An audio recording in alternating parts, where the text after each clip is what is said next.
Hello and welcome back, and do you guys remember this? This is the GMKTec G9 NUC box, or their very first 4-bay NAS, 4 M.2 NVMe's and N15 Intel quad-core CPU, 12 gig of onboard memory, and arguably one of the highest temperature NASs we've talked about on the channel in idle. Let's be honest, although affordably sitting around a 200 nicker mark, this was an impressive value proposition. It has to be said that 6, 7, 8 months on, one of the biggest criticisms about this device that the brand received, not just from myself, but definitely from some other louder voices, was about temperatures. I think it would be fair to say that systems like this one, if they're going to use M.2 NVMe's, really need to think about cooling. And therefore, when a lot of people were criticizing this brand about their long-term average, even idle temps, as time went on, the brand had to listen. And I'm pleased to say that GMKTec got in contact with me to send me the new version. This is the GMKTec G9, but with an improved cooling system. And very early doors, they're largely identical. And in this video, we're going to discuss what the improvements are in the newer version, in the cooling system, and ultimately, does it make it a more appealing proposition, or has it changed nothing? So what has actually changed about these devices? Well, the price point hasn't really changed. Again, you can look around at different pricing there. It still sits around the 200 nicker mark. It's the same 12 gig RAM. It's the same N150 CPU, same ports, same profile for all the M.2s. Nothing has really changed there. It is just the cooling that they've changed. And when I say they've changed it, to be realistic, it's actually very, very small changes. Now, what are they? Well, number one, the first change is, you may have noticed it when I'm waving these around, the actual vent cooling panel there. They're the same height, both of these devices, but whereas the old generation has that pinhole ventilation, this has got that large mesh panel there, presumably allowing for a greater airflow. Now, the next change applies at the top panel. This top panel here, the CPU fan lives just underneath there, and you can just make it out there if I move it around in the light, that inside they've actually adapted the ventilation panel inside to have a greater area of coverage over the CPU fan inside. Indeed, when you look at the newer generation, or the new improved cooling system device, you realise that it was kind of bonkers just how much of the airflow of that fan they were covering up with that vent fan panel in the original version there. And the thing is, that's it. There's no other cooling changes I can see here. Architecturally, there is another difference, as you can see it on screen right now. They've actually adapted from the old version onto the new version a choice of where you want to deliver the USB-C power. So whether it is you want to use one of the two USB-C powers, depending on the side of the device, you can now use either one of them for the power delivery, keeping the device in operation. It's a very small change, and I don't quite see the motivation for it, because let's face it, you're still losing a USB port there, but nonetheless, it's a small change that I just thought I'd mention. Indeed, weirdly, one of the areas where they didn't improve this device, something we will be coming back to later on, is both the old and the new improved device have both got that horrible plastic panel on the base. There's been no change up from metal on the base there. Again, we'll be circling back to it, but that to me seemed like a really obvious way to assist some of the dissipation of the SSDs inside there, because otherwise they were kind of trapped in this plastic chamber. Now, like myself, you might be forgiven to thinking maybe they upgraded the CPU cooler there, a little bit more copper, a bit more coversome, maybe placement of some of the vent chambers there. No, nothing. I took both devices apart, the new and the old, and both of them have got exactly the same CPU fan. I would say almost down to the millimetre, the same placement of the copper piping there. So definitely no real improvement in terms of the CPU cooling, but I think a lot of people's concerns were about the M.2 NVMe temperatures on these devices, and therefore I can see why maybe they'd be thinking about the active cooling airflow across the ventilated panels there.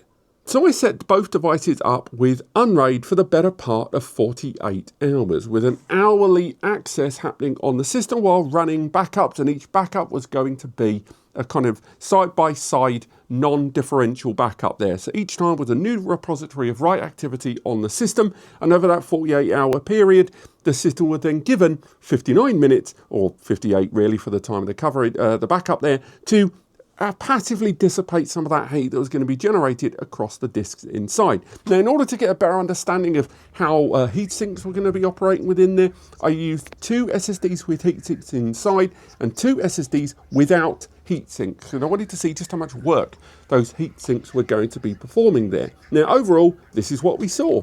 So looking at the thermals during that repeated hourly write to the systems over that 2-day period, we can see that while looking at the top panel where there's that extra ventilation and that newly ventilated panel, how they compare.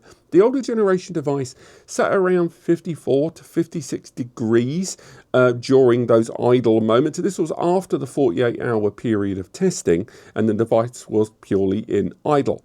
Now we compare that against the new generation device, so we could definitely see a little bit more improvement on the ventilation there at the top. But the ventilated back panel there didn't seem to make a huge amount of difference. It was sitting around 50 to 52 degrees there overall, which again is less than the the previous build device there, but still not a huge improvement. What about the base? The base was a little better, but once again, keeping in mind that they're both utilising that plastic panel there, it wasn't a vast improvement of heat dissipation there, with 50 to around 51.8 degrees registered temperature on the first generation of this G9 device there, and the newer generation device a little lower there, between 47 to 49 degrees there after the 48-hour testing. I would also add, remember we are talking about heat dissipation, we'll talk about the SSD temps themselves in a moment, but still, I'm kind of surprised at base temperature and just how little of that heat was being dissipated between these two, even on the new cooled and better ventilated device. Now around the ports and connections area, we did see again a slightly greater improvement over the two so far.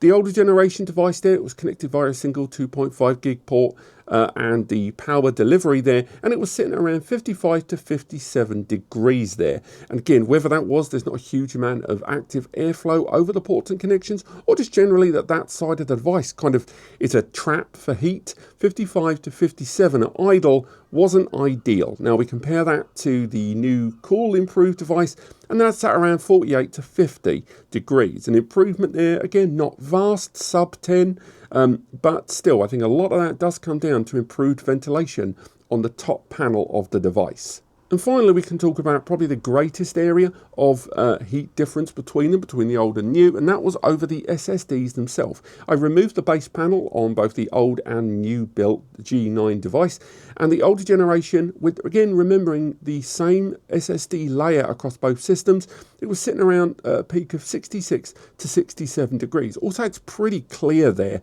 the heat differential between the ones with heat sinks and without. Again, this is running an N150 CPU NAS device at Gen 3x2 speed on each of those lanes, which is good, but that's still higher than I would have liked to have seen in idle, and just further showing that the dissipation was not great. Now, when we look at the newer generation device, that added ventilation clearly has made something of a smaller impact difference of 56 to 57 degrees. Again, around 10 degrees difference between the two devices. Nice to see, but still a little higher than I would have liked to have seen on this device. And for all of the talk of improved cooling, yes, it has improved cooling, but not by a vast amount. Now, in the Unraid GUI, we could see that the idle temperatures of the SSDs without heatsink sat at around 60 to 70 degrees in the older generation device there. Now, on the newer improved cooling there, it was better. It was around the sub 50 degrees on the devices without the heatsinks, but still, all of this added up to me that regardless of which one of these two devices you go for, this is still an N150 system that needs to include heatsinks. You're going to have to go out and buy them. I wouldn't recommend either of these devices without a heatsink on those SSDs, and it's kind of a bit penny pinching, I think, of the brand to not include heatsinks with the kit.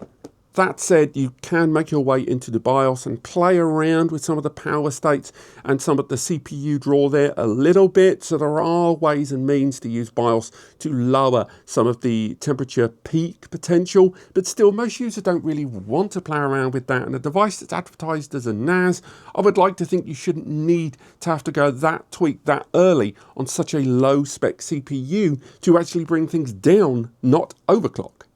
Now remember earlier I said I was going to return to the subject of that base panel there. The reason I'm going to bring it up is followers of the channel, and thank you very much for watching, will know that a few weeks ago I actually talked about another N150 NAS device. It was this. This is the Xyber Hydra. Now this is pretty much this.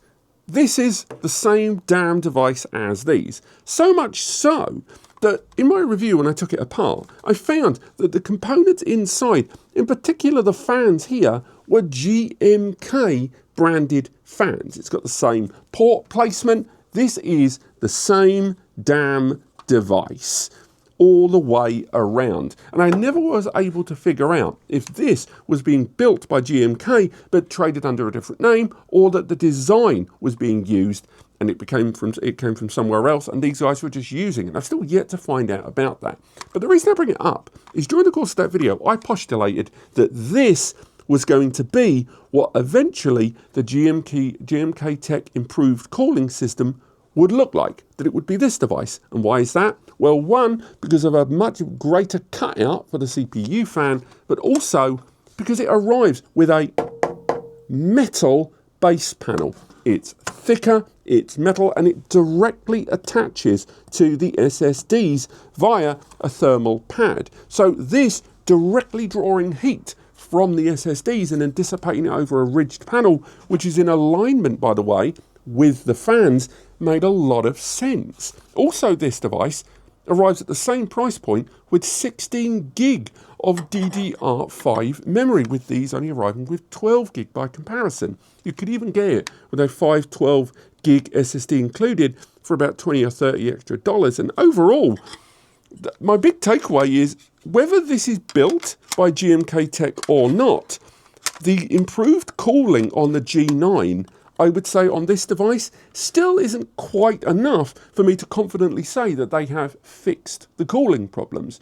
But it does make me beg the question why this device exists. It's still not low temp, by the way. This is still not perfect, but it manages to handle cooling, I would argue, better than either of these.